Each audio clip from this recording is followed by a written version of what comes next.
Yeah. Hello, everybody. I'm Dr. K.K. Agarwal, and welcome to our second International Digital Conference. And today we have the second lecture now. I have with me Dr. Mathew John. He is a consultant endocrinologist, and he is a Providence Endocrine and Diabetes Specialty Center at in Kerala, and he is in Trivandrum with that. Thank you, Dr. Matthews, to be here with us. And we would like you to give a perspective of endocrinology practice in the post-lockdown era. We are not saying post-COVID era because COVID is not going to go. It's going to stay. Yeah. So if the COVID is going to stay, what is the post-lockdown, which may happen tomorrow, which may not happen tomorrow, but at least partial delocking will occur. Dr. Matthews. Yeah. Thank you, sir. Thank you. Thanks to USP for inviting me for this. So I'll be looking at what has happened over the last 2 weeks. In Kerala, we have a partial lifting of lockdown and we have people moving around, but definitely some restraints are there. So I'll be looking at a very evidence-constrained lecture because there is little of evidence that I can put in. It's more of practice. So I am starting off with a case. This is a 34-year-old daughter who had a headache with a moderate retroorbital headache on the 6th of April. So being a doctor, he started on naproxen and then he decided to get a brain MRI by himself after talking to an ENT friend. The radiologist reports a pituitary microadenoma. So he calls up an endocrine friend who advises to do a prolactin. It is only 22 and he gets reassured, or the endocrine friend decided that that is good reassurance. On 18th of April, one of his friends called me up for a second opinion. Then I asked him again the same history. He told it is a microadenoma. So just like any other person, I also reassured him that after all, it's a microadenoma, your prolactin is normal.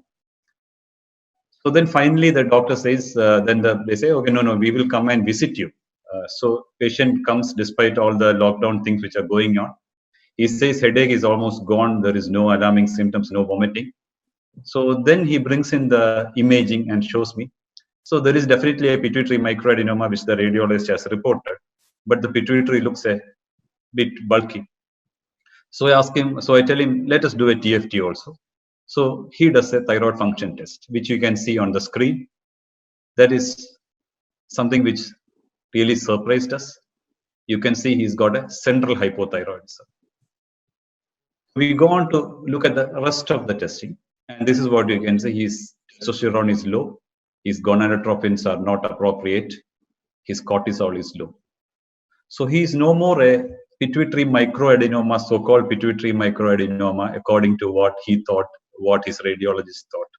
And now coming and seeing a doctor makes a big difference, at least in endocrinology. There is very few things which you can do over the phone in endocrinology. So you need to visit doctors for many things, which may not be very obvious to the person who is not looking after endocrine diseases. Now, be ready for surprises in the post-lockdown or in the COVID era. I don't know when you can ever call a non-COVID era or the post-COVID era, because I don't know whether that thing will really exist. It's like saying the post-influenza era. Influenza is still with us. So basically expect a low volume practice for some time. You can see more of your patients ready to do glucometers, home BP monitoring to look at their blood pressures. All those patients who sometimes told that they will take free advices on the phone are ready to pay you now for telephonic advices. And now more people are ready to follow protocol set up by the doctor or the clinic. So when I say protocol set up by the doctor or the clinic, you can always extrapolate your COVID protocols like hand washing, mask wearing, etc., to much more important protocols which we as doctors need to practice, like asking to patient to coming on time, giving appointments and keeping to that, and say this is the protocol I'm going to investigate. When I ask for a HbA1c, I mean an HbA1c, not an RPS. Those sort of protocols can be put in place in this COVID era. Now, over the last 10 days, I've been practicing, and my practice is something like this. 50% of the patients who still come to me are having diabetes, and they're looking for expert care of diabetes with an endocrinologist. There are a few new patients with diabetes who have walked in when they realize their endocrinologist is less busy during the COVID era. Thyroid diseases are around 30%, and then you have a lot of things like PCO, obesity, osteoporosis, parathyroid disorders, a lot of other things, including pediatric endocrine disorders, who come to us. Now, thyroid disorders will probably form a major chunk. I'm not speaking too much on diabetes because Dr. Chawla is going to speak after me on exclusively on diabetes. So if I look at my patients post-lockdown, I realized that a significant number of old patients with thyroid have started appearing in the practice. Case in certain scenarios will need just common sense answers which endocrinologists can provide. Certain procedures like FNAC, which is urgent for the patient, can possibly be deferred for a later date. And certain surgeries which we are planning to do, like this patient has possibly got a mildly obstructive goiter, multinodular goiter, can be postponed till you have definite answers on how to operate elective cases in post-COVID era. You will continue to receive general, let me just reiterate once more that this talk is primarily meant for physicians and general practitioners who are going to see endocrine cases in their outpatient department. So you will see patients consultations if you're working in hospitals from patients who are admitted in ICUs. You would see thyroid functions which are abnormal in ICUs, and you may need to give a definitive answer on whether there are because of CQ thyroid syndrome, or whether it's really a COVID infection affecting the thyroid, or whether any of your drug interference in ICU are going to cause it. I'm not going to an elaborate discussion on this. You also will realize that many of your patients, even though you take it for granted, may have limited access to testing and certain medications. I'll come to those during the course of my talk. Hypothyroidism, typically most of us endocrinologists monitor stable patients with hypothyroidism every year. But there are studies to show that a lot of stable patients can be monitored once in 18 months, especially if you have people who are less than 60 years of age and around 100 to 150 microgram of T4. You can very well delay your appointments for say a few more months till you have some stable COVID scenario, and then you can call the patient. But certain patients preferably should get their thyroid function test possible, because you now, at least in India, we have a lot of peripheral centers which collect blood and get your thyroid function test done. So people who are young, kids with congenital hypothyroidism, women in pregnancy, people with cardiovascular disease who require more frequent TFTs can get their test done without much of delay. Don't delay monitoring for everyone, just like I told you. Decide on a case-to-case basis. For women who are just become pregnant and calling you, shall I come over for a thyroid function test? You can always tell them to increase the thyroxine dose by 30% if testing is not available immediately. Another problem that we face commonly is that a patient who is on particular brand of T4 thyroxine is not able to procure these brands in the local area. They will call up and tell you this particular brand is not available. We all know as endocrinologists that every brand of T4 is not the same. So you can definitely switch the brand instead of stopping the patient, or you can switch on equivalent microgram. So if patient is on L-troxin 100 microgram, you can move on to another drug which is 100 microgram. But at the same time, you need to tell the patient that these are not bioequivalent, and you may require a thyroid function test as soon as it is available. You can have, in patients with hyperthyroidism, it's very difficult to make a primary diagnosis of hyperthyroidism without a thyroid function testing. So you need to have thyroid function testing in these circumstances, especially if the patient is significantly symptomatic.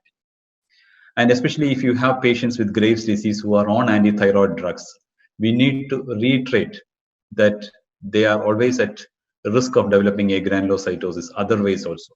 I think it's a common practice with all endocrinologists to explain to the patients regarding the symptoms of agranulocytosis and to ask the patients to keep a close watch on these symptoms. But if you're a physician or if you're a general practitioner and you started the patient on carbimazole, and if you're not into the practice of explaining this, please explain this clearly to the patient every time. And if you're on to a telephonic visit to the patient, telephonic consultation with the patient, again, reiterate the adverse effects of agranulocytosis and liver dysfunction with anti-thyroid drugs.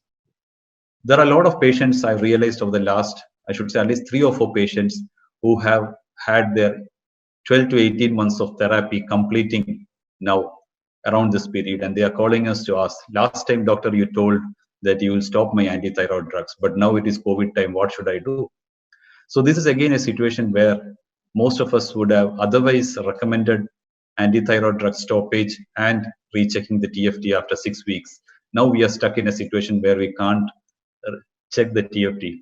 You can always tell the patient, especially if he's on a small dose of anti-thyroid drugs, to continue it for 1 or 2 more months and then come back for a review.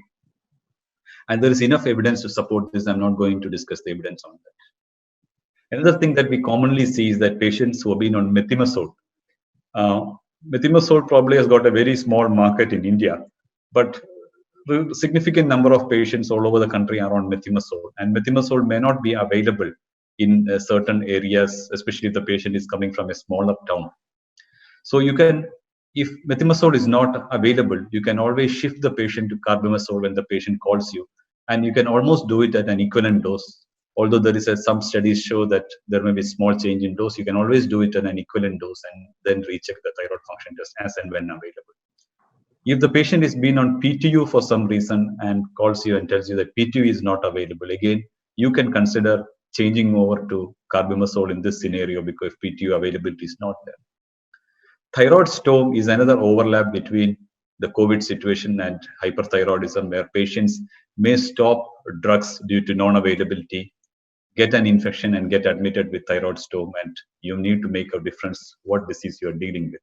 So it's always good if you are a doctor who is practicing intensive care medicine and you see patients presenting with a pressure, to remember that thyroid storm is a presentation which is very similar to that of an acute COVID. Grace ophthalmopathy is a very specialized area. So if you see any patient with grace ophthalmopathy, please refer them to endocrinologists, always I should say. There are limitations for endocrinologists for seeking multidisciplinary care involving ophthalmologists in this situation, but most of us can reasonably do a scoring, check the vision and decide on therapy for most of this patient. Sometimes you may not be able to give, patients may not be able to receive intravenous steroids for grace ophthalmopathy. In such a scenario, you can always go for oral steroids, but go for strict isolation, explain to the patient the increased risk of infection with oral steroids or IV steroids, and observe all precautions for the patients. Newer agents like teprotumumab, it's an anti-insulin growth factor one which we are not available in India, is probably a good option in these scenarios where the risk of infections are higher. Thyroid nodules is another common scenario that we as endocrinologists come across, and I think sure that all the general practitioners and physicians also come across. We know that thyroid nodules carry a 5 to 10% risk of malignancy, and patients do have a significant fear when they get a thyroid nodule, and for that matter any nodule. So you can always, if the patient has got access to an endocrinologist, you can always send the patient to an endocrinologist at least for a clinical examination. So if the patient you clinically examine and you don't see any very significant features like hard nodules or lymph nodes or fixity or all those hard signs of thyroid malignancy, you can always ask the patient to wait for some time till the situation becomes more clear. If a particular patient is really worried about a lesion, the patient, when you will tell the patient that, okay, don't worry, this is a thyroid nodule, it carries a 5 to 10% risk of malignancy, only don't worry. Patient will usually hear that it carries 5 to 10% risk of malignancy and I should do something about it. In such scenarios, think about patient emotions, think about access to available investigations, and then decide whether you want to do an FNAC or not. But generally, the Clinical Thyroidology to 2020 very recent version says that if it is possible, defer FNAC till a time when it is possible, unless you have significant obstruction or definite signs of malignancy. So this is the bread and butter of endocrinology. Now coming to other diseases in endocrinology, but what have we done for patients with adrenal diseases? Because these are not common diseases even in a regular practice. It's going to be very uncommon in a COVID era. So what we have done for our patients is that we called up all our patients with adrenal insufficiency and explained about compliance with medicines. We explained to them that steroid replacement does not usually increase the risk of COVID-19 infection. We reassured them that replacement steroid is different from high-dose steroids. Explained to them the need for steroid stress dosing in intercurrent illness. And some patients who are on hydrocortisone called us saying that it's no more available in their locality. So we changed them over to an equivalent dose of prednisone. Polycystic ovary disease, again, it's primarily a non-urgent disease. Very few patients over the last week have called us with PCOD, but some of them have definitely called us saying that whether they should continue metformin, whether they should continue OCP. So for most practical purposes, we tell them, please continue it till your next visit. Nothing is going much to happen during that time. Definitive treatment changes, you can always decide once the patient comes for a physical visit. We have concerns regarding weight gain during lockdown period, and our dietitian will call them and specifically discuss regarding that. People with obesity, again, very common in pre-COVID practice, primarily a non-urgent disease. Again, we have concerns regarding weight gain. So what we have done is that we have done a telecounseling. It's not the patient calling us, but our dietitian has got a list of obese patients who have been on treatment, call them up, compliance with their diet, medications and supplements were explained. Telecounseling regarding exercise, just mostly regarding their compliance with exercise has been explained to them. Osteoporosis, again, a non-urgent disease. The role of the doctor at this point is only to make sure the compliance is there. Patients whose zoledronate, IV zoledronate annual doses have been asked to wait for a month or month and a half before we can consider giving zoledronate. Definitely, we need to insist on fall prevention over the telephone and explain to them the importance of fall prevention. A lot of time over the last 1 month, bulbs have become fused. They are not able to replace bulb. There are dark areas in the house where potentially faults can happen. So we told them to take care. Pituitary diseases, not much of an issue. One of our endocrinologists told that a patient who came for a teleconsultation, she could diagnose acromegaly over the teleconsultation and called him for investigations. But otherwise, generally, it's not much of an issue except for hypopituitarism, where we insist on steroid stress dosing for our patient.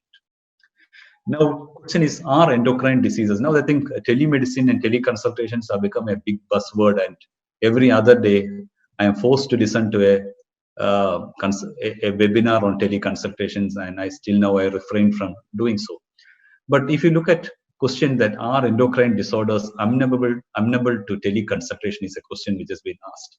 So I just tried to look into literature and I couldn't find much of data. But this is a new one, 2018 article from Chile, which shows that if you look at the specialties which are using telemedicine consultations, you can see that endocrinology is not there. And on the right side, what you could see is the 2013 global telemedicine market. So if you look at that again, you see that internal medicine is definitely lower on the list and endocrinology is almost not represented. I don't know whether the sample included people with endocrine diseases, but generally endocrine seems to be a bit of a difficult area for teleconsultation. Telemedicine providers have a very difficult, different view of how diabetes is practiced, I think. So what you would see on one side is how telemedicine people see diabetes as a one-to-one consultation between a doctor and a patient.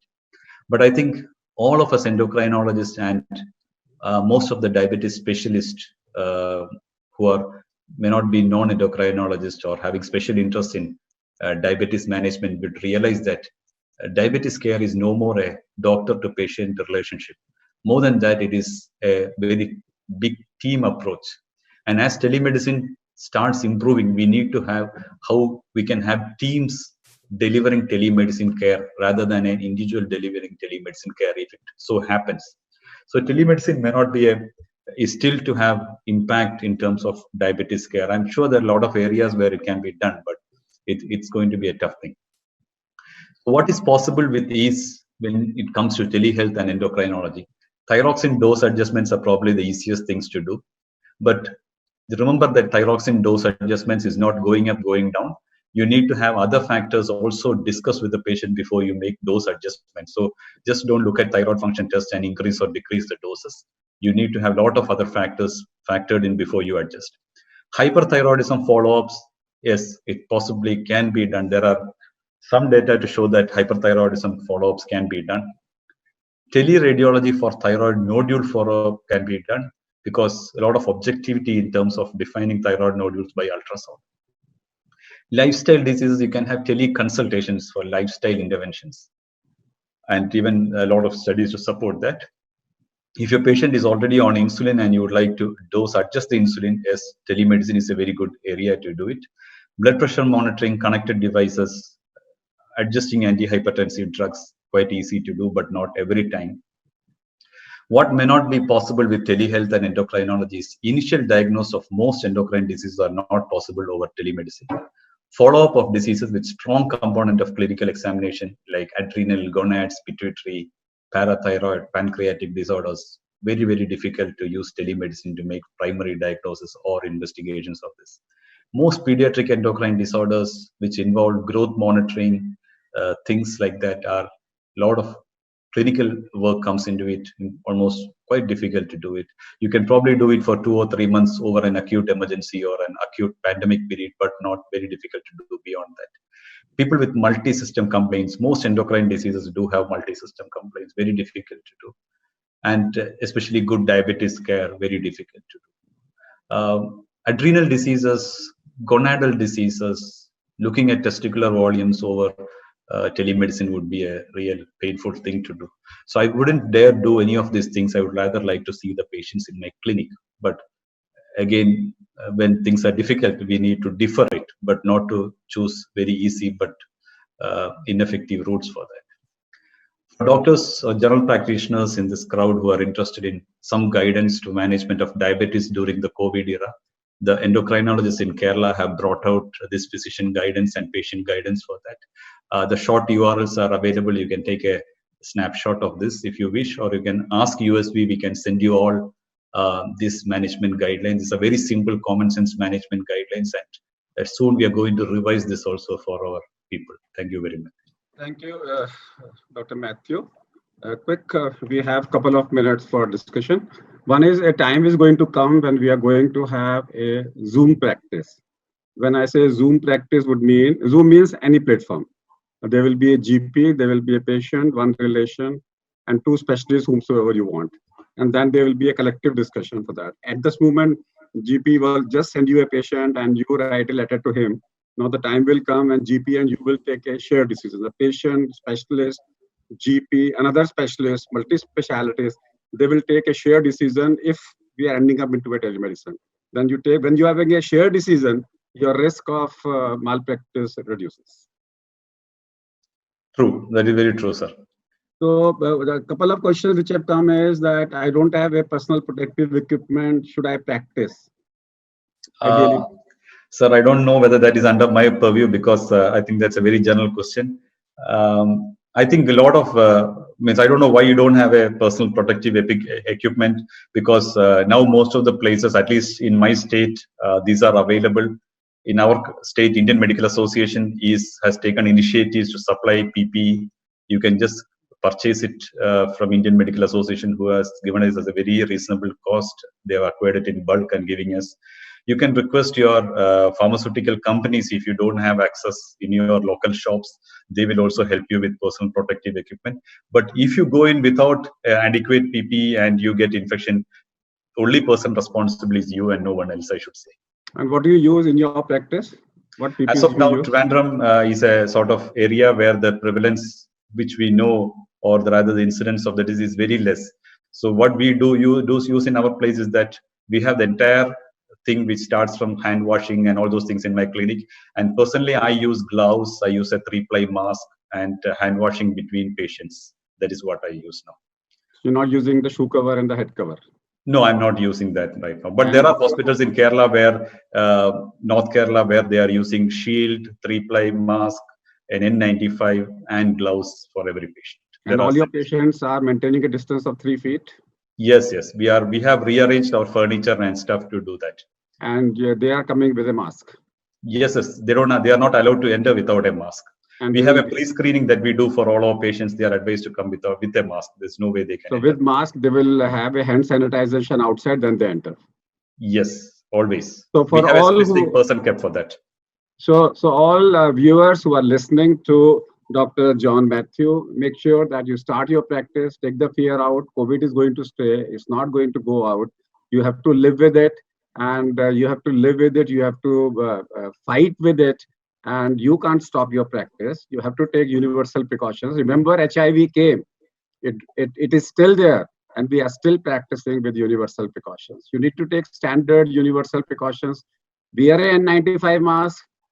If you can't, wear 2 double surgical masks, and take precautions. If you have a simple practice without any aerosol producing practice, then you just wear a glove and a mask and start practicing. Make sure your patient is screened outside. He enters with washing his hands and is wearing a mask. Minimize your contact period, because there is lots of data available that the contact period of less than 10 minutes may not be able to transmit an infection. And in the evening, when you go, ask your fellow to de-clean every part of your clinic. And in between also, every few hours, de-clean, have minimum furniture in your clinic, and you should be able to continue a diabetology practice. Thank you very much, Dr. Matthews, to be here with us. And we will be able to send you the link. And viewers, if you have more questions, you can send it to us. And Dr. Matthews offline will be happy to answer them. To everybody, Corona Namaste.